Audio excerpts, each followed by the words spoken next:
Today we're going to learn how to write equations given their roots.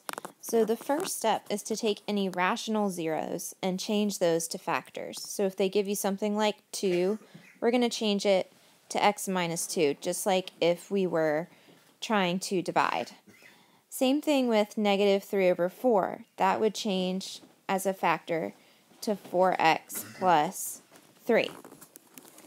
Once you've done that, you want to find the quadratic that has any imaginary or irrational roots by solving it backwards. And here's what I mean.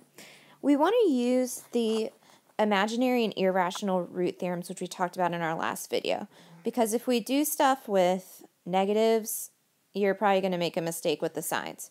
So we want to change it to be positives. Technically, it doesn't matter, but I just see more mistakes if we don't change this right now.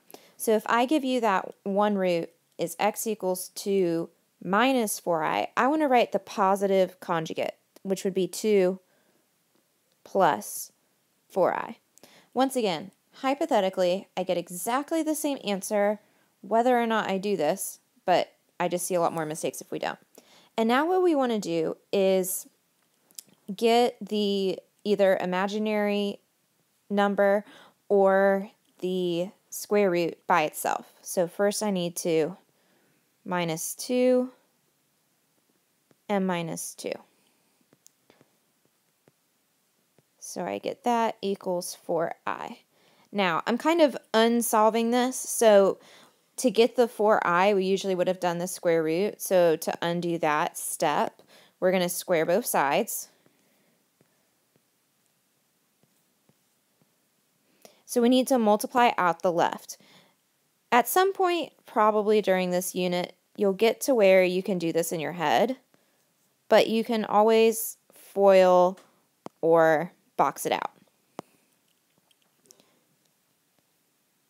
So x minus 2 squared means x minus 2 times x minus 2. So x squared negative 2x, negative 2x, and positive 4. So that would give me x squared minus 4x plus 4 equals 16i squared. But remember, I squared just means negative 1. So that's going to change that to a negative 16. And now I need to move that negative 16 over by adding 16. So my quadratic is going to be x squared minus 4x plus 20.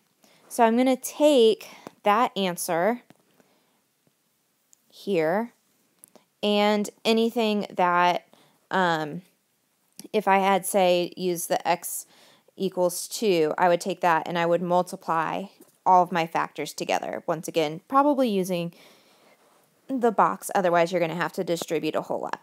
So let's look at this example.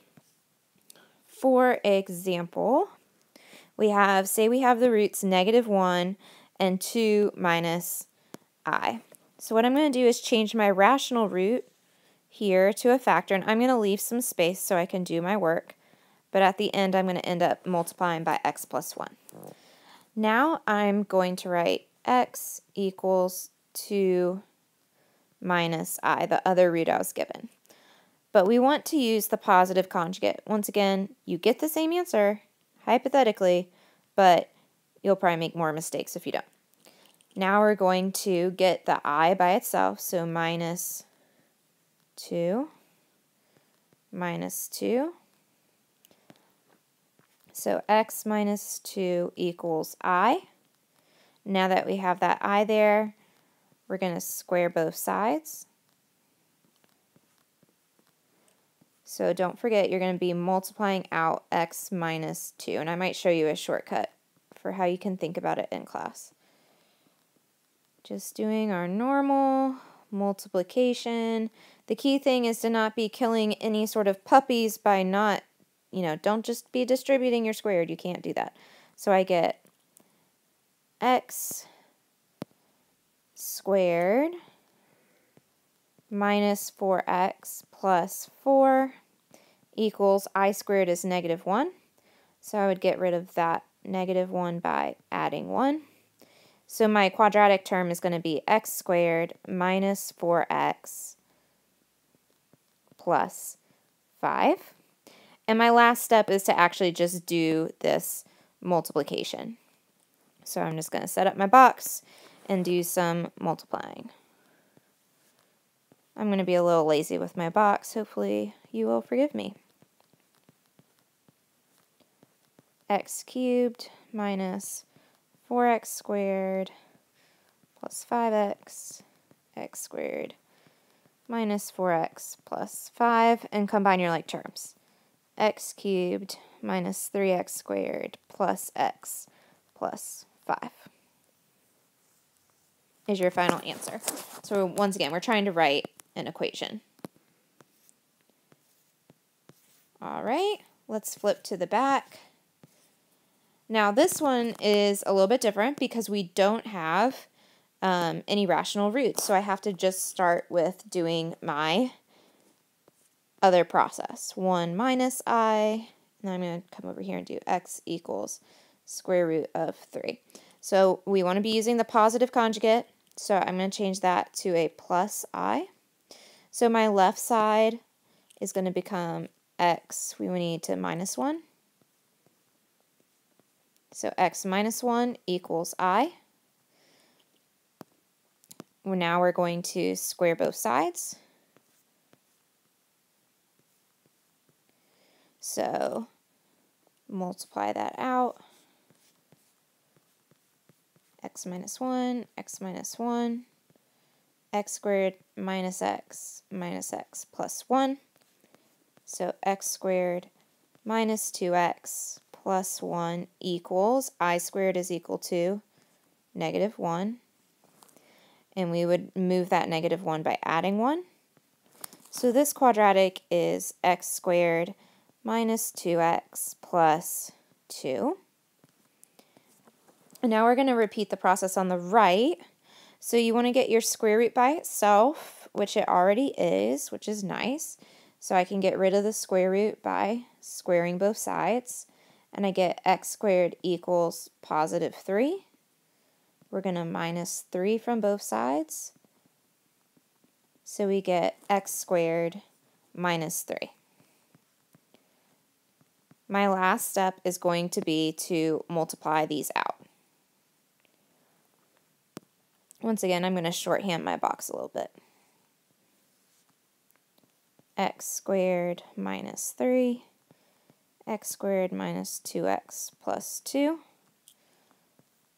x to the 4th, -2x cubed, 2x squared, -3x squared, +6x, -6.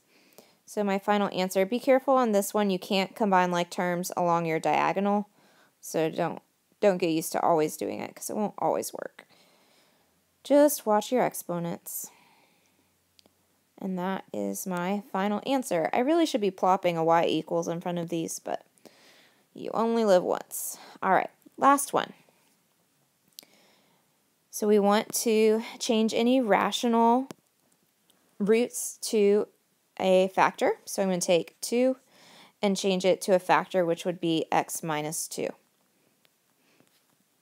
Now we're going to kind of unsolve or go backwards with our other root. So this one is good to go how it is. We're going to square both sides.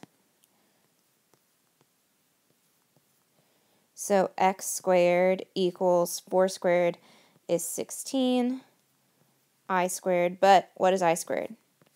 -1, so this becomes -16. So to clean that up, it's x squared equals -16. So how do I undo that 16? We're going to add.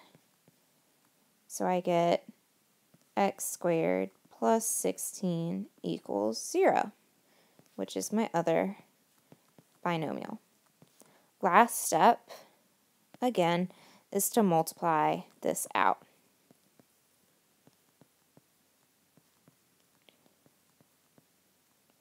Just doing my little multiplication. And writing my final answer, x cubed minus 2x squared plus 16x minus 32.